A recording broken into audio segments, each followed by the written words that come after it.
Welcome back to another episode of Capturing the Intangibles.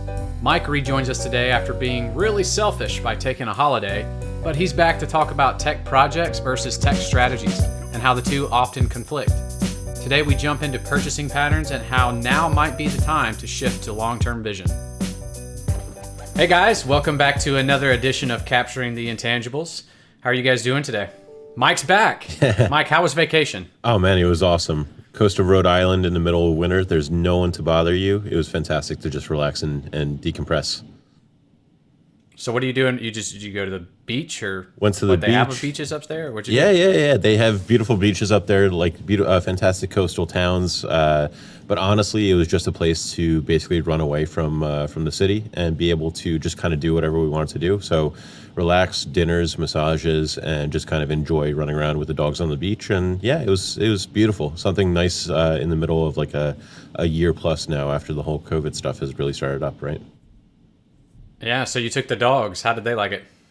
My one dog is really shy in the city. Unleashed on the beach or in the wild, he's a mad animal, just running around. He's waiting in the middle of the water, absolutely freezing. Doesn't even know how cold it is. So he loved it, and my other little pup, he was just happy to be outside, running around. But I mean, they loved it. They were fantastic to drive up there, snooze the entire time. Beautiful countryside drive. All in all, I couldn't have asked for a better week off. So. And especially, that's awesome. I missed the last podcast, so I heard it was a good one too. So how was it? It was on data management. And where were you then? Yeah, we had to do the one topic that's at the center of your heart, right? In the day that you couldn't be there on vacation. So that was us saying, Mike, we're really mad at you for leaving us, and you're getting to do all this fun stuff, but that's all good because we're gonna actually parlay that topic from last week into what we're going to talk about today. Maybe not so data focused, but there was one area that we started to zero in on when we were talking about are there certain best of breed technologies that you're going to have to use, or is there some way that you can centralize different aspects of technology when it comes to big data analysis? But we landed on this thought of, do you plan for a project or do you plan and execute based on a strategy? And the difference there, I wanted to explore a little bit more today. So the general topic is going to be, are you looking for a technology project? Or are you searching for a technology strategy? And that can be quite a bit of a loaded question, right? Because we're going through this branding exercise, obviously at Infor right now, and we're doing a lot of research into what customers are looking for, what their buying patterns are, and how does that relate to the technology profiles. And one thing that I think that's been pervasive throughout the decades has been that when you're looking at these types of systems, CIOs naturally try to be a little bit more conservative. And that's because they want to control the risk of what could happen if a big project goes south, right? So naturally, when I say that, it tends to lend itself towards the project side, not so much a strategy, because a strategy just kind of infers that there's a lot of interdependencies, a lot of different parts to that. But I would argue maybe the payout long term is larger, much larger, right? So I'm curious your perspective when I generalize the thought of technology project versus technology strategy. What does that mean to you? Or does one side kind of scream louder than the other? Yeah, you should have a strategy first, and then out of the strategy, there is projects coming, right? But unfortunately, a lot of people in a lot of corporations, they execute in a reverse way.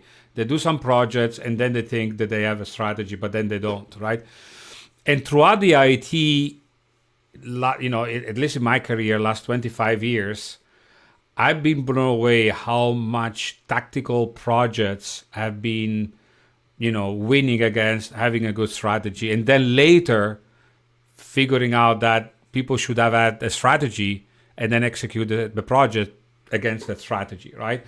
So the first thing when I started to be more involved in integration architectures, that was 20 years ago, I see a lot of people doing point to point, right? So not having really an integration strategy, a reusable strategy, defining the architecture, defining the style of the integrations, having the right people to to execute, the architecture and the projects.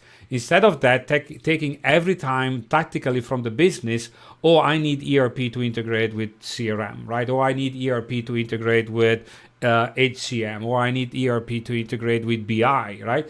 So, and then the projects were those that I was just mentioning. Those were projects, but they were not seeing like an overall pictures. How are you integrating these business processes, and how are you reusing the data or reusing the technology to do the integration?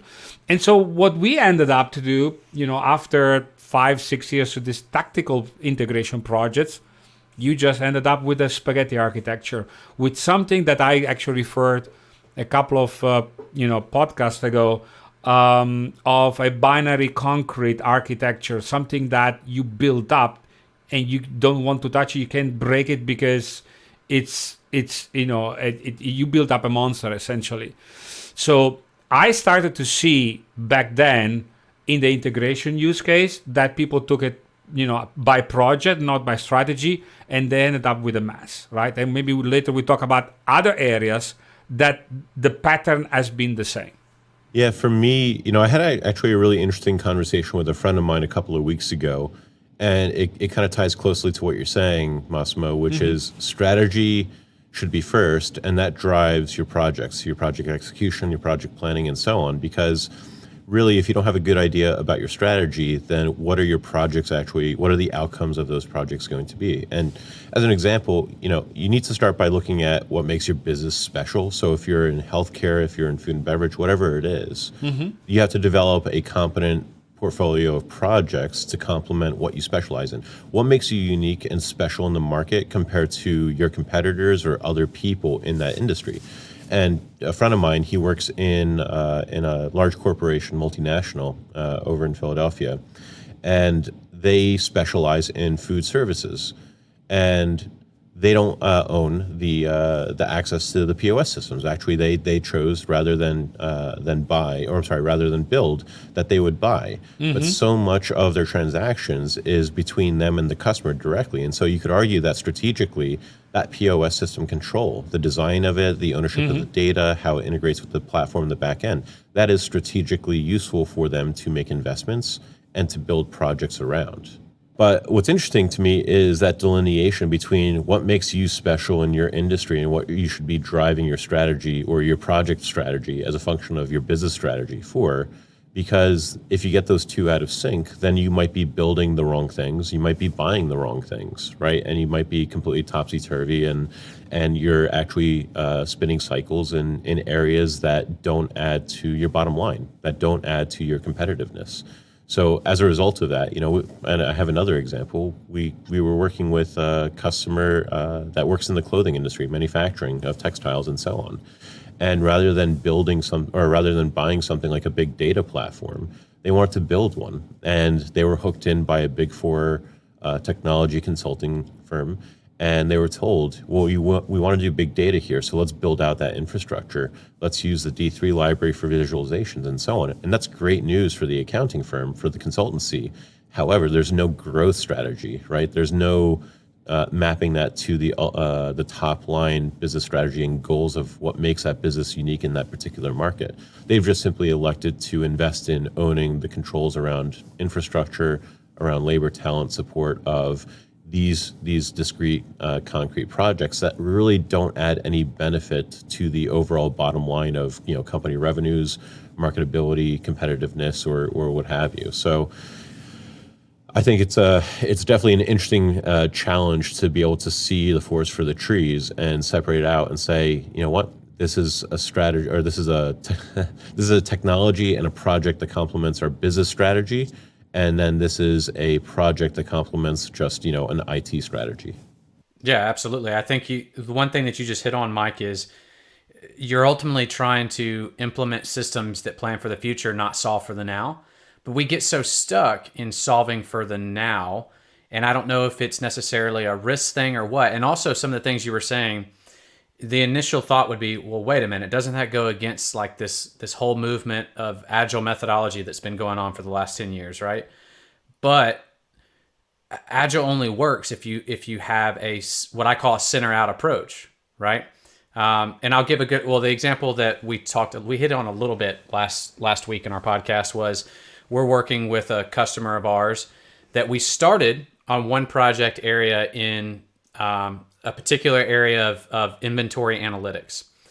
But we took a step backwards with that customer and said, well, wait a minute, this is a larger issue of materials management that we need to look at basically the entire lineage of data, all the connections, because one influences the other so greatly that if I do something in this small little area, it should be fundamentally tethered to the other areas, right? Especially when you start thinking about big data. And we talk about this all the time with our graph concept, is that something within my CRM system drastically affects potentially how things operate in my EAM system, right?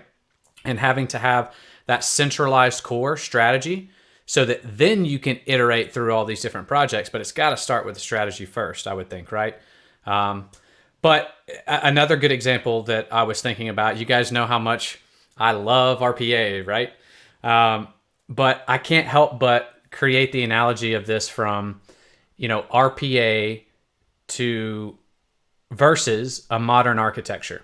RPA is very now. It's I want to solve something now. Absolutely nothing wrong with that. If the market tells us anything, there's great valuation in that.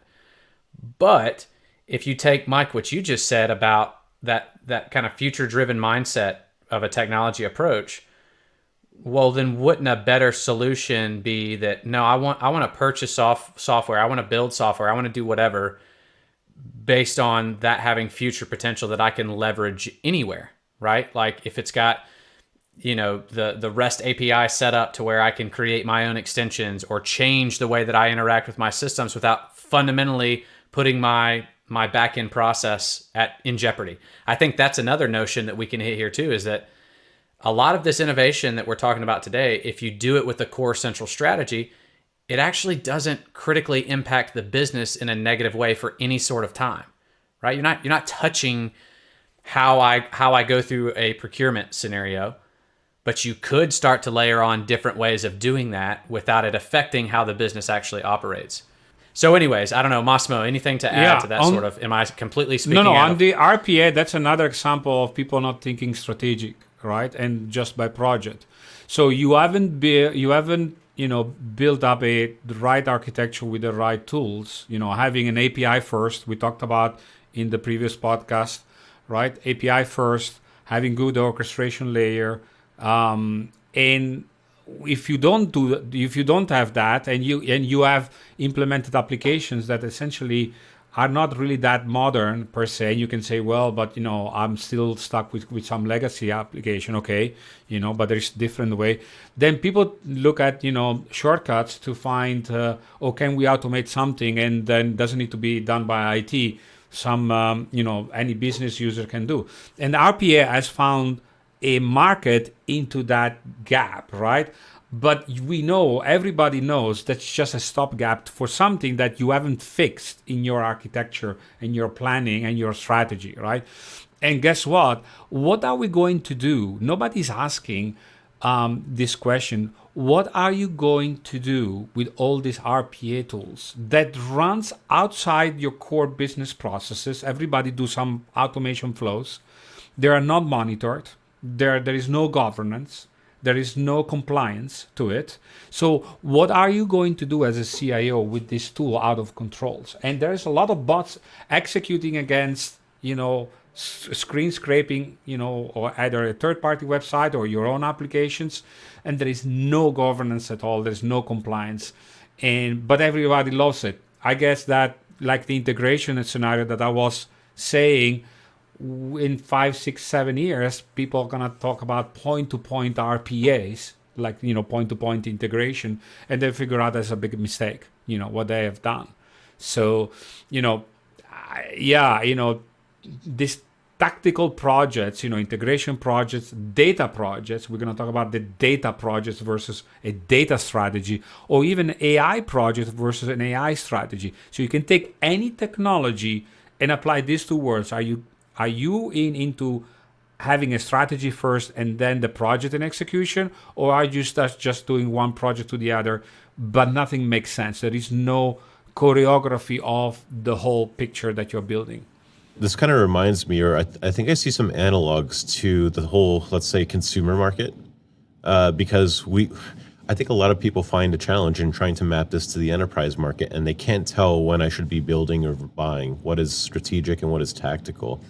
So if you were starting an online business 20 years ago, you had a really, really tough challenge because you had to create a web front, you had to handle billing, invoicing, inventory, tax, all of this stuff, and you had to build it, right? Now, let's say a generation passes, and 10 years ago, you're building out an online e-commerce store.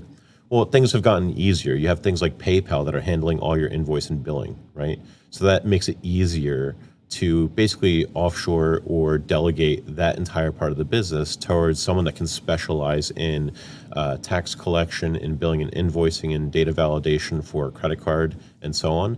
Now what you have, though, the current generation is, if I have a business, if I sell, I don't know, bars of soap, for example, because I really like the bars of soap up in Rhode Island and I wanted to buy a couple of them. Let's say they got so popular and I wanted to start an online business. Today I have Shopify and I have Stripe. So in the matter of a day, I can have an online profile and presence and immediately start shipping out bars of soap tomorrow and start collecting payment and revenue without having to deal with any of the complexity, apart from knowing how much inventory I have on hand and how much I can actually ship out, right?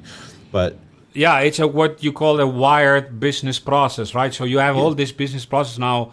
They're all connected for you, and you just focus on the business, right? yeah, why do I focus on invoicing and collections and payment processing to sell bars of soap, right? That's some other line of business. So, you know what? I'm going to focus on manufacturing, what I do best, and then I'm just going to simply put this out on the market. And hey, Shopify makes that a whole lot easier for me to do, so I don't have to specialize in hiring webmasters, if you remember what those were, right? Or content developers and so on, right? It is basically what you see is what you get tooling now. And you can basically tomorrow start a brand new business out of nothing and immediately start generating revenue, right? And in the enterprise space, we have trouble mapping that to the enterprise space, and people think actually all those things do matter to our business. We do need to build this stuff, when it's actually tactically, at best, possibly going to improve some internal processes, but it's not going to add strategic value to the top line. Yeah, when years ago, that's why I'm coming back with this wiring. I share you a very nice joke and for the audience. So years ago, I went with a colleague.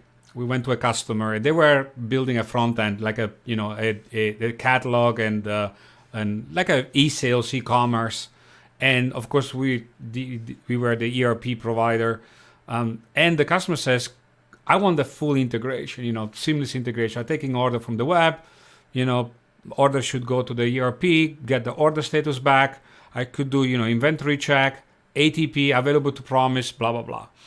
And the customer says, I'm dealing now with what he called, and I'm going to say in the European way, but I'm going to say in the American way, the Adidas interface or the Adidas interface. And I was looking at the customer and say, "Ooh, what do you mean with the Adidas interface?" I thought like back then we called web service or even API or interfaces. And he said, the Adidas interface. Yeah, that's what we do today. We take the order from the website, right? Then we put our Adidas on shoes, and then we run to the backend and we type it over, right?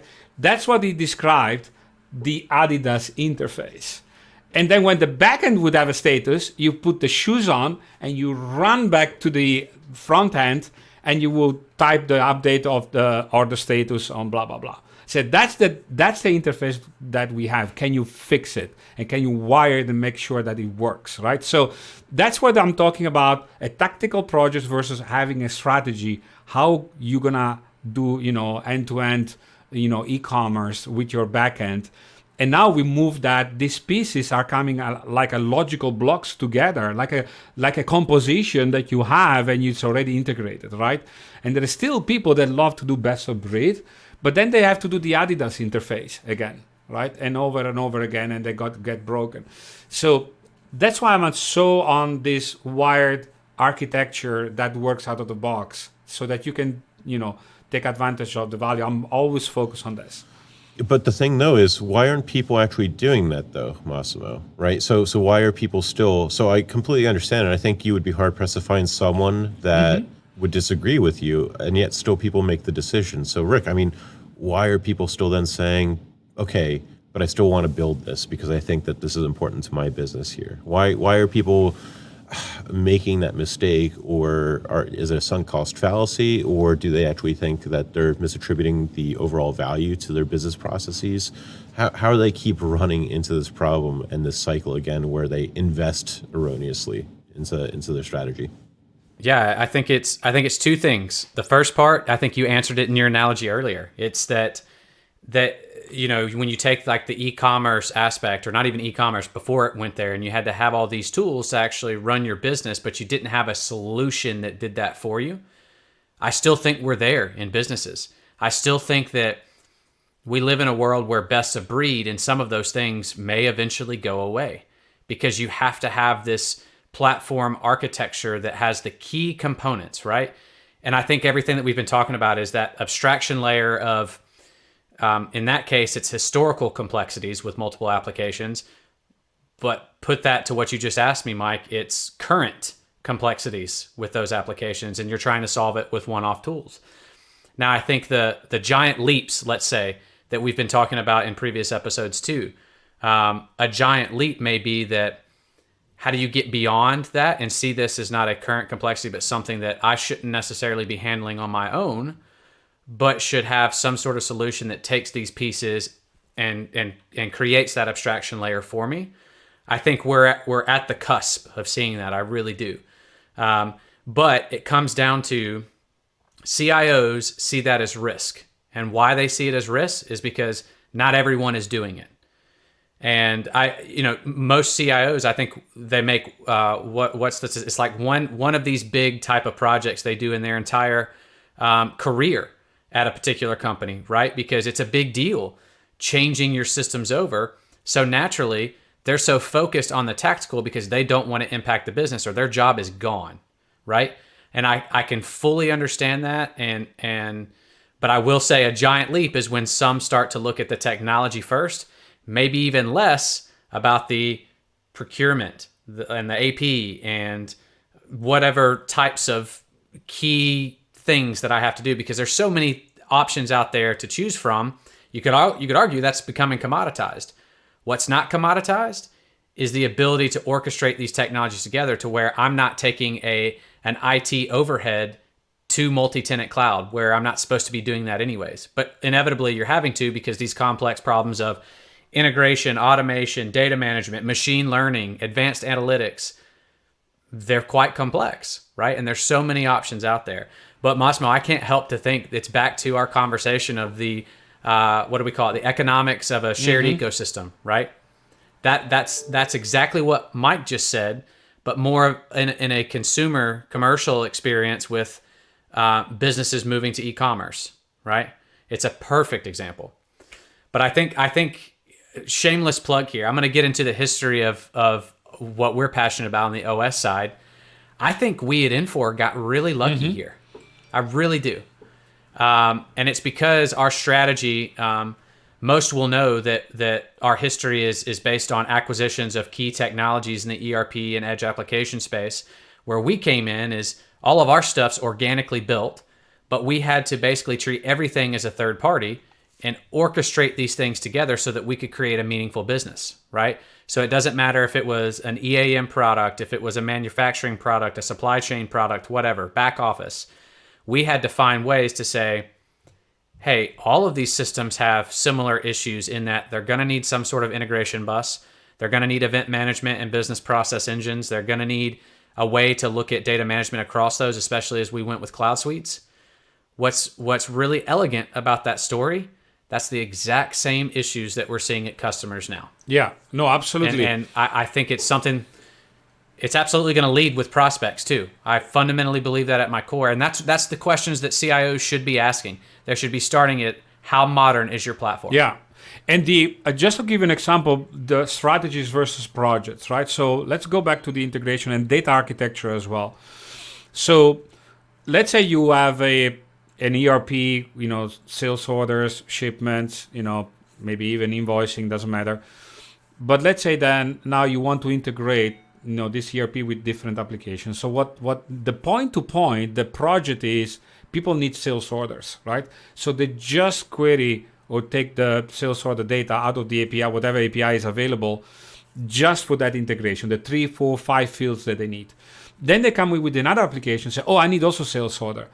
But that application needs different fields. Maybe it will be the 2, 3 similar fields, well, like the other integration, but maybe they need some additional fields of that sales order, right? And maybe some related or data like the customer or the products. Then another application comes in and says, yeah, I need a sales order, but just the status. That's it, right? And then you do the BI project or you do an operational reporting. You need maybe the whole data, but then in a different format and so on. And you already have 4 or 5 integration points. So if you do it by project, you have 5 interfaces, you have a point-to-point.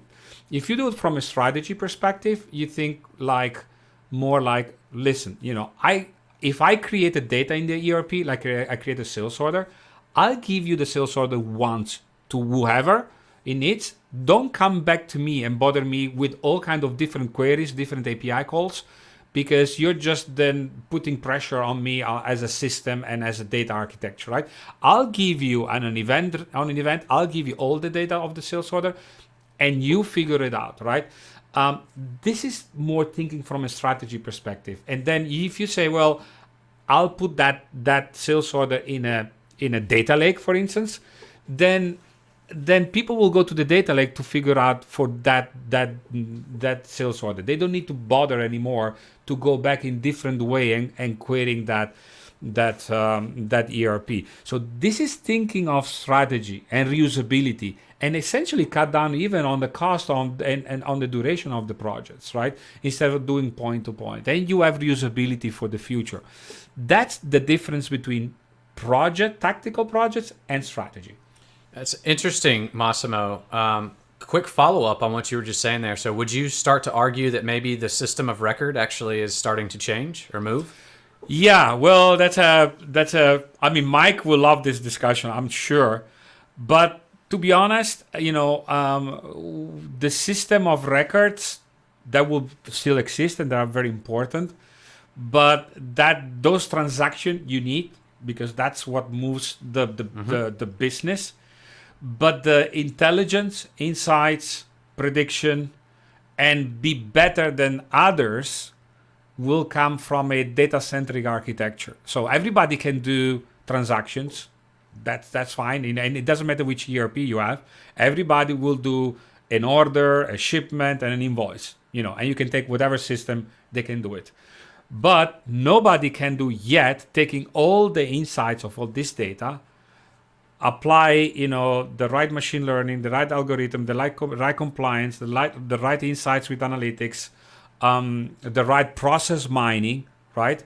And combine that to a differentiator and how you can you be better than the others. That part is not yet done, but that's the part that's becoming more important than just the transaction. So if people think that the application are at the center of the world, that will move actually a little bit on the left side of an architecture diagram, and the data architecture where you get this differentiation will become the center of the world. Regardless if you're coming from an application, you think that you are in the middle, you're actually moving on the side, because the differentiation comes with this new type of insights and the machine learning and so on.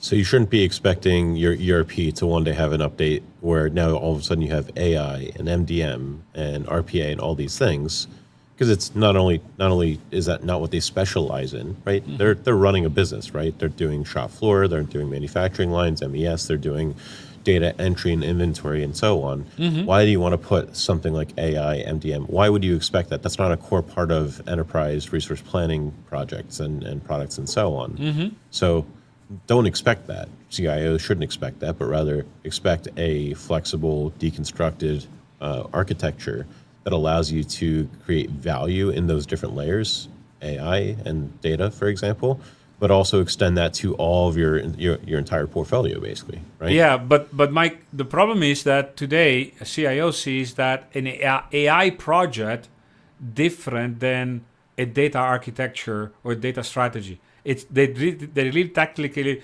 take some AI framework, they do whatever, and we talked about POCs versus real real software, production software, but they don't see that. And they do an analytics project or a reporting project or maybe a compliance project, but they don't see that, oh, it's actually a data strategy, right? So they don't see that. That's the tactical part again. And at the end of the day, if you think about AI, insights, analytics, reporting, and all these use cases, and even risk and compliance, you think more like I should have a data strategy, right? First. And then, like we have before API first strategy, now we're moving to a data first architecture strategy.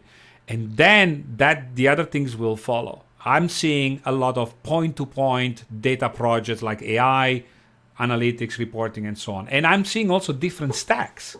People just using a la carte technology and trying to wire themselves all together.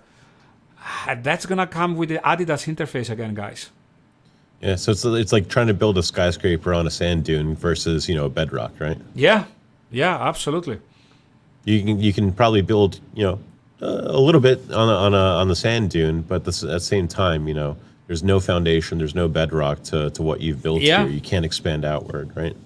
Yeah, and I think maybe one misconception we can talk about too is even in dealing, like we might have some engineers out there that say, well, I have all these cloud services that are available to me. They're so easy to work with now. I'm just going to build something.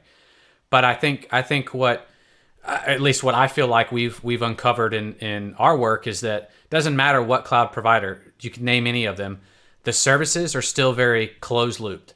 And what I mean by that is not necessarily that you can't get access to things, but one's not done in conjunction with another, right? Like I may be doing something in my ML engine that has absolutely no effect or connection to what I need on the NLP side, which are two distinct things, right? So constantly, even if you're using multiple services from the same vendor, you are then administering that overhead of trying to figure out how to connect those, and they remain isolated. So that's what I mean by closed loop, and I feel like many don't fully recognize that today, right?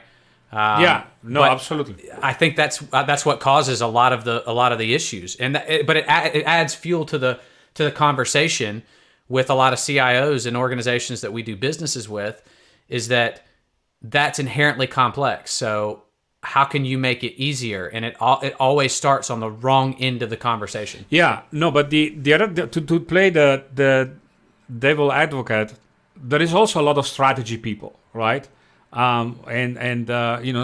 Sales strategy and all that, right? And other enterprise strategy, so-called enterprise architects, all of that. And to play the devil advocate, there's a lot of people that talk, but there is also people that cannot execute. So maybe then you get people on the execution floor that says, okay, let's do a project, because people talk, but then nothing happens. So you need also people that can bridge a strategy to concrete projects and execution, and tie the result of the execution back to the strategy.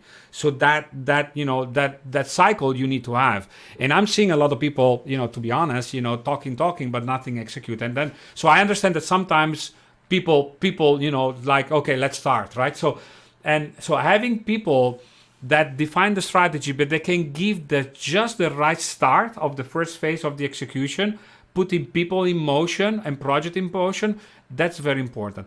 And you need that, a good culture, of course, innovation culture, and you need the right people to do that. If you just have people that talk, but they cannot translate how we're going to do that first phase, so then you get the train moving. If you don't have that, then people are gonna say, you're gonna live into, there are some PowerPoints of strategy, and the reality is this execution, right? So, and you don't want that. So the people that define strategy, they also need to understand what the real deal is. Otherwise, it's a complete separate world. So you guys, man, you have so many thoughts. You trigger so many thoughts rolling around in my head, guys. I think Rick, that's a really, really good point. Like, guys, what is the biggest conference in the world every year? It's Reinvent. Amazon. Yeah. Yeah, Reinvent. right. It is by far the biggest conference, takes over the entire city, and all they do is talk about technology, tools, right, coming out. And you have hundreds of thousands of people visiting Vegas every single year to hear about the tools.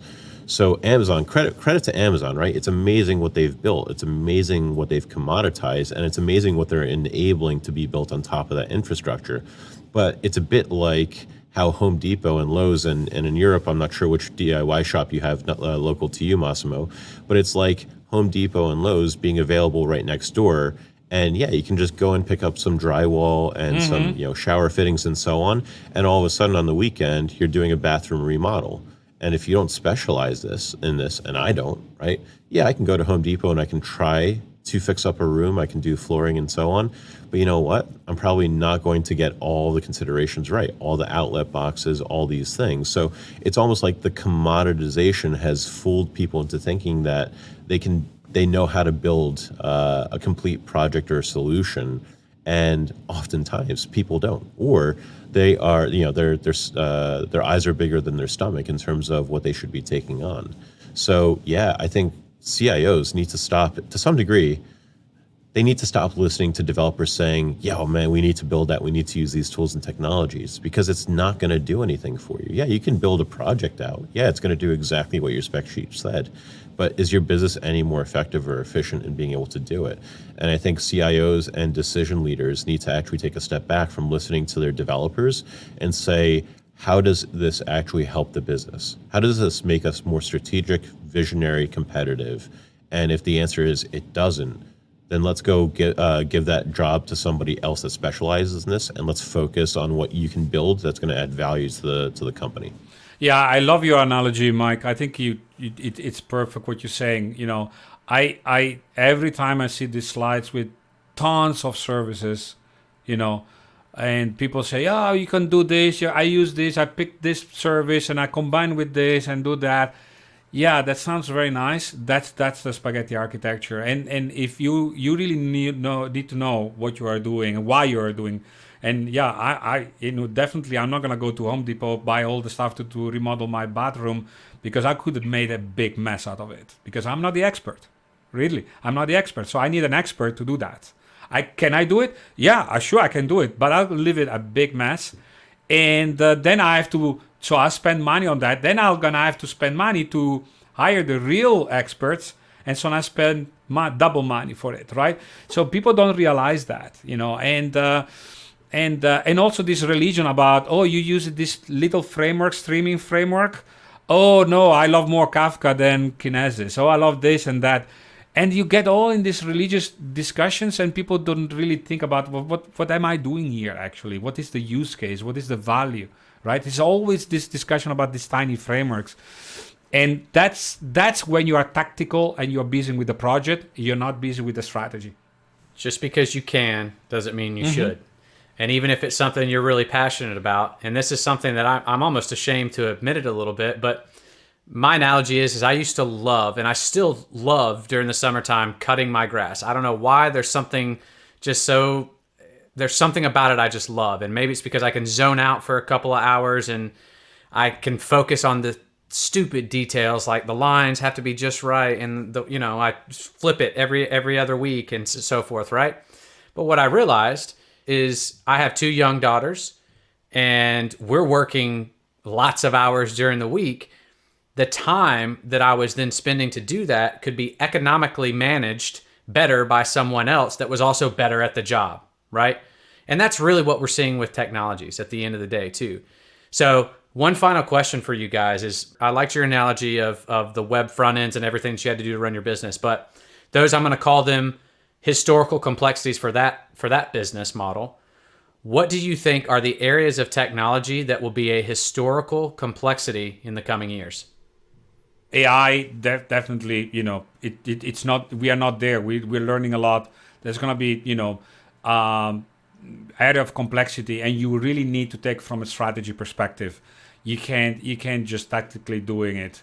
It's gonna really impact the way business applications are gonna build and architected. you have really to take a strategy. But I think more AI or others, the middle of the architecture, the core, the kernel of the next gen architecture is a data architecture. So that part has a lot of complexity and dependencies, but that part is where companies have to really take it very seriously and figure it out, and don't do your data architecture point to point, or otherwise you're gonna be in trouble anyway. So that's, I think, that might give away. But by the way, I learned that you're cutting grass. Can you fly over to my grass as well here, Rick? If you are good. Yeah, maybe. Do you pay good money? 10 euros per hour. Is that good? But see, that's the economics. No, it's not worth my time. Massimo, you might want to keep an eye on this, because if you're not careful, Rick might remove your roof. Yeah, he's doing. Yeah, Rick may do your grass roof. He would do maybe a project, not a strategy. Yeah, I need to be careful on that. So I agree with whatever Massimo said. I just don't know what the question is. I was asking, what do we think are those technology areas that we will consider in the same way as historical complexities, say 5 years from now? 5 years from now, we'll probably have to make another podcast episode about it, because I have so much to say. I don't even know what to say. You know what? The obvious ones are the ones that people are specializing in today, and it's still a hot topic, is data science, right? So people are focusing on hiring data scientists rather than focusing on the outcomes of what data science and machine learning can do as a product for you. So people are thinking and misattributing the value in having as many MBAs and PhDs and data scientists on staff, and then let's just give them, the data, and then let's let them do the math and everything, right? And I think we're going to continue to see that slide down into a much more economic, commoditized realm, where increasingly, I think all these technologies, you start with, the workforce labor is building out all this technology, but eventually it just simply becomes a service, right? Mm-hmm. And at a certain point, it makes no sense to try and compete with a market service then focus elsewhere on your economics, your capex, your forex, and so on, right? Build and invest in the future elsewhere, and don't focus on that. So I think AI has a little way to go, to be honest. And we see, the whole market is ripe with so many startups of AI companies. A lot of them that don't have the data, right? So that's the other thing that we're seeing, is that it's a really, really cool AI platform, but you don't have any understanding of what the data looks like. You don't have any understanding of the business processes that underpin all of that. And that gets back into that spaghetti architecture, and that you're stuck again. You're shifting your development cycles into now connecting all these systems together. So this goes back to Massimo's point. When you start to vertically integrate a lot of these services, that's when you start to create an explosion of value, right? That this actually starts working for you, because now every part of the business understands every other part of the business. I would say, Mike, hire less data scientists and hire more data architects. That will be my advice. Of a functional variety too, because I think that's where it's going. You need people that understand the business, that have a good understanding of the data. And that's been true for data warehousing for years now, right? Exactly. So that's not fundamentally new, but this is now expanding out to governance, risk, and compliance, into real-time streaming systems. And what are you trying to do for MES and manufacturing? And God, the list goes on and on and on, right? But yeah, I 100% agree. Yeah. I'm going to take a different approach, Massimo. I would even say not data architect, data analyst. Because really, should anyone be architecting anything in that? Because really what we're saying is and I feel strongly about this, is that I think integration, automation, data management, and I'm going to call it the sciences and analytics, right? Those 4 or 5 key areas should be so central to everything you do, and take that center out approach. That's where people have issues with the complexities of machine learning and these types of things, that really have a hard time getting a grasp in certain markets. Like, look what's happening in healthcare just this past week with certain providers, right? It's because that becomes so complex. But if you start on a center out approach with those types of you don't have to be builders in these sort of scenarios. Like, there are options, or at least I know of one, that creates this abstraction to handle that for you so that you can focus on the results and actually innovate much faster and eliminate that complexity. Oh, and by the way, at the same time, not put the business at risk of having to change their business process. Let's try something in production even, and let's just start moving forward. Absolutely. I got to say one thing. Out of all of this, I think, and I can't recommend this highly enough, if you guys haven't read The Phoenix Project, or for anyone listening in, I think that is an excellent book that helps tie together, especially for those of you that are technical listening. It is amazing to walk through that story and actually understand how to think a lot more strategically and what adds that value. So, guys, I'll send you a copy of the book the next time that I see you, or I'll bring it along on the next trip to Prague, and you can have a read at it. So, sorry, Rick, I jumped in there last second. No, that's awesome. I appreciate it, Mike. Guys, as always, enjoy doing the podcast with you, and we'll see you next time. All right. Take it easy, guys.